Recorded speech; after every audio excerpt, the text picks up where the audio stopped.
गलती भइल बा हमसे, काहे हमके छोड़ के गइलू, दूसरा से नेह लगा के मुँह हमसे मोड़ के गइलू। तू पियवा संग खुश जाके रहिहा तू, भले हमके जियत मुआइहा तू।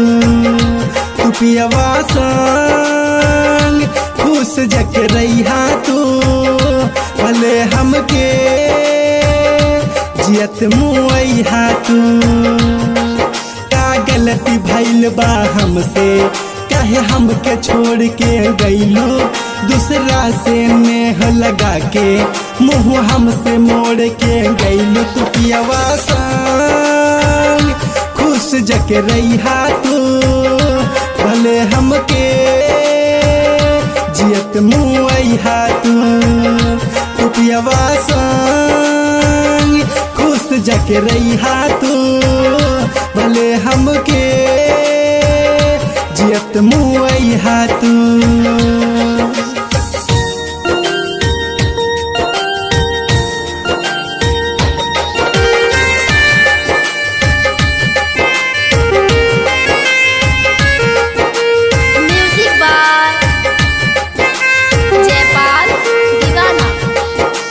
झूठे कहत रहलू हमसे, ना तोहरा बिना जी पाइब रे।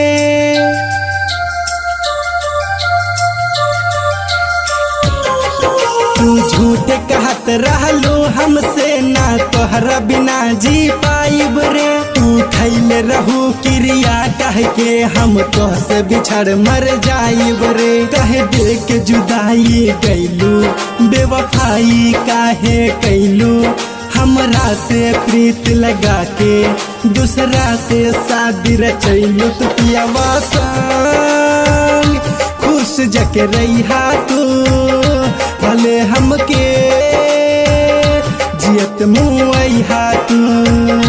तू पियवा संग खुश जाके रहिहा तू, भले हमके जियत मुआइहा तू।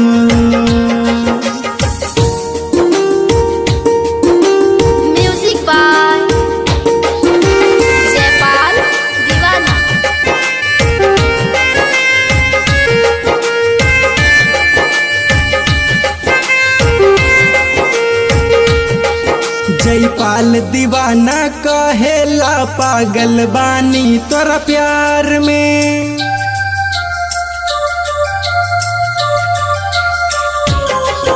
जयपाल दीवाना कहेला पागल बानी तोरा प्यार में। एक तोहरा सिवा नहीं खे बारे केहू हमरा ई संसार में। रोज सुतला पे सपना में आइलू, रतिया में हमके जगैलू।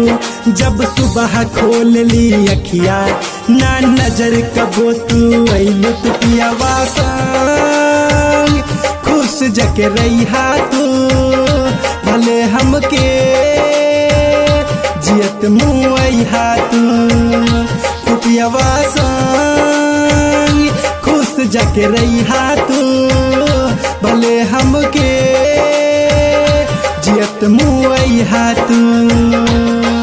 का गलती भइल बा हमसे, काहे हमके छोड़ के गइलू, दूसरा से नेह लगा के मुँह हमसे मोड़ के गइलू। तू पियवा संग खुश जाके रहिहा तू, भले हमके जियत मुआइहा तू।